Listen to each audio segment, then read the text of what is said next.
అందరికీ నమస్కారం. Welcome to our channel మీతో ఎల్పి. సొరకాయతో పప్పు, కూర, ఫ్రై మాత్రమే చేసి ఉంటాం. ఈరోజు వెజ్ దాల్చా ఎలా చేయాలో చూద్దామా? మన ఇంట్లో ఉండే ఇంగ్రీడియంట్స్తో ఈజీగా చేసుకోవచ్చు.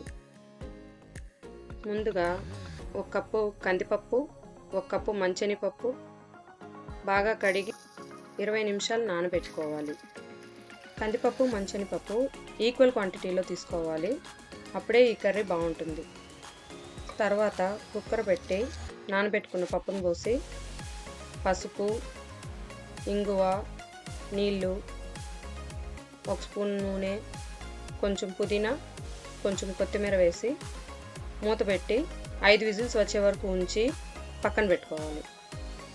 కడాయి పెట్టి 3 టేబుల్ స్పూన్ల నూనె పోసి వేడయ్యాక హోల్ గరం మసాలా స్పైసెస్ వేసి 4 పచ్చిమిరపకాయలు,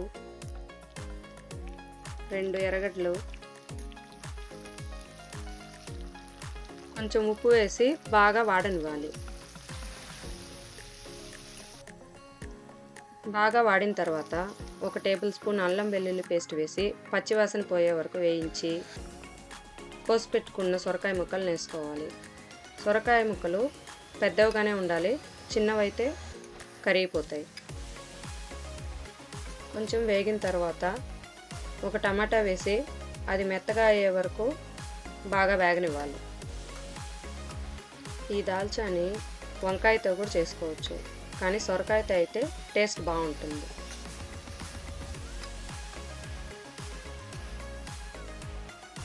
తర్వాత 1 స్పూన్ ఎర్రకారం, 1 స్పూన్ ధనియాల పొడి, 1 స్పూన్ గరం మసాలా, 1/2 స్పూన్ జీలకర్ర పొడి వేసి బాగా వేగనివ్వాలి. తర్వాత ముందుగా తీసి పెట్టుకున్న చింతపండు రసంని పోసి కొంచెం నీళ్లు పోసుకొని ఒకసారి కలిపి రుచికి సరిపడా ఉప్పు వేసుకొని మూత పెట్టుకొని 5 నిమిషాలు ఉడకనివ్వాలి.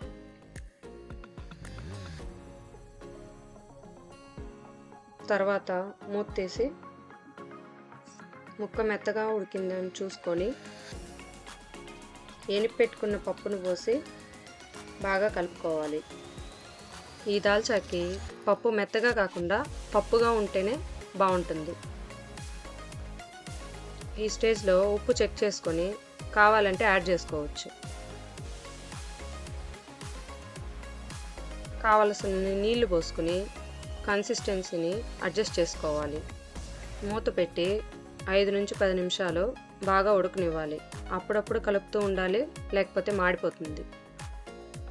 ఈ కన్సిస్టెన్సీ వచ్చాక స్టవ్ ఆపేయండి. చల్లారాక ఇది మళ్ళీ చిక్కబడుతుంది.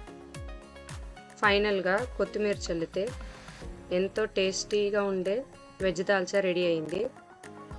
మీరు కూడా ఈ రెసిపీని ట్రై చేసి ఎలా ఉందో కమెంట్ చేయండి. నిజంగా సొరకాయతో చేసాము అనే డౌట్ వస్తుంది.